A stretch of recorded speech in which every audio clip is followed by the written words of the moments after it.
byiza none mwese mukomeje gukurikirana Ndizi Note, uru ni urubuga rubanyurizaho amasomo y'umuziki, inama ndetse n'ibindi byose byerekeranye n'umuziki. Ndanga kugira ngo mbafashe ku bigendanye no kwiga kuririmba, ku bigendanye no kwiga gucuranga, ku bigendanye n'umuziki byose, ariko cyane cyane twibanda kwigisha abaririmbyi ndetse n'abashaka kuva ku rwego rumwe bakabijyana ku rundi rwego. Umuntu wese wifuza kuba waba umuririmbyi urahano wanyaho rwose, ushobora kuba wajya udukurikira umunsi ku wundi. Yes, uyu munsi rero nkuzaniye ibintu 7 byica ijwi ryawe. Ushobora kuba wibaza impamvu ikomeye, ushobora kuba ufite ubwoba, ushobora kuba ufite ikibazo gikomeye. Abantu benshi bakunda kugira bino bibazo.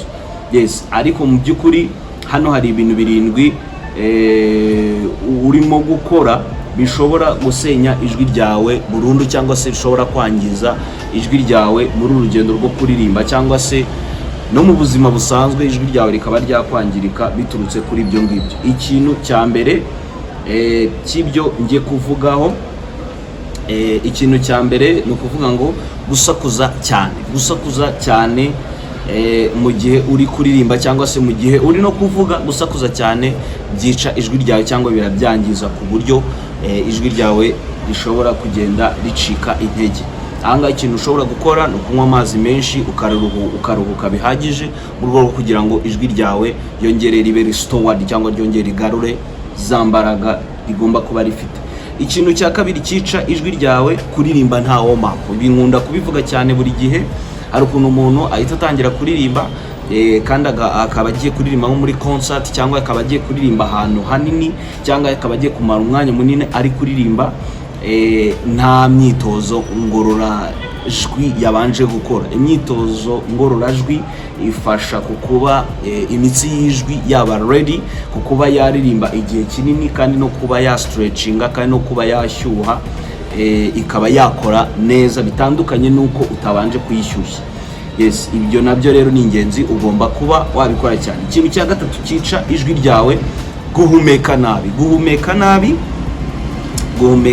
Abantu bahumekera mu gatuza, ntibahumeke uko bikwiye ngo bakoreshe mu nda. Ibi nabyo byangiza ijwi ryawe. Ikintu cya kane cyangiza ijwi ryawe, kuririmba urwaye. Niba uzi ko urwaye ibicurane, niba uzi ko urwaye malaria, niba uzi ko hari indwara runaka urwaye, bakaba abantu bagusabye kuririmba kandi uzi ko ugiye gukoresha imbaraga nyinshi, biba byiza kubabwira uti ntago ngewe mpari, cyangwa ntago mboneka, cyangwa ntago meze neza muri iyi minsi, ndarwaye, mumfashe kugira ngo mbanze nkire, hanyuma noneho ijwi ryanjye ndikoreshe namaze gukira meze neza.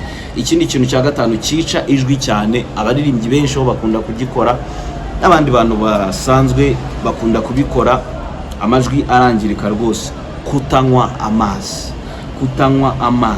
Turabizi neza yuko ijwi cyangwa se kugira ngo habeho ijwi habaho umwuka ukonteyninzwe na oxygen, kandi mu mazi tubonamo oxygen nyinshi ihagije, kubera ko tubizi neza yuko amazi agirwa n'icyo twita H2 cyangwa hydrogen ebyiri na oxygen. Ni ukuvuga ngo iyo oxygen tuba tuyikeneye cyane. Ni ukuvuga ngo niba utanywa amazi ahagije, ijwi ryawe biba bigoye ko ryamera neza, ryanga byakunda rirangirika. Ugomba rero kujya unywa amazi ahagije kugira ngo ugire ijwi rimeze neza.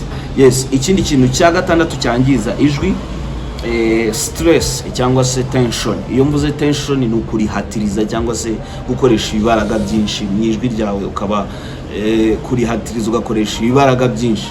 Yes, ndetse no kuba ufite stress, binabyo birangiza ijwi ryawe. Ikintu cya karindwi, kwigana nabi, cyangwa se ugasanga umuntu arimo arigana ijwi ry'abandi bantu. Kwigana, ushobora kwigira umuntu kwijwi, kwigiraho ibyo akora n'ibiki byose, ariko kumwigana, ushobora kumwigana ijwi ryawe rikaba ryahangikira. Ngibyo rero ibintu nari nabateguriye uyu munsi bishobora kuba byakwangiza ijwi ryawe. Ubyirinde. Niba ushaka kumenya kuririmba, ni ibintu 7 ubyirinde kugira ngo ijwi ryawe rikomeze kugenda neza.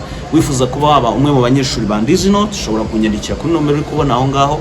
Mukomeze kugira ibihe byiza.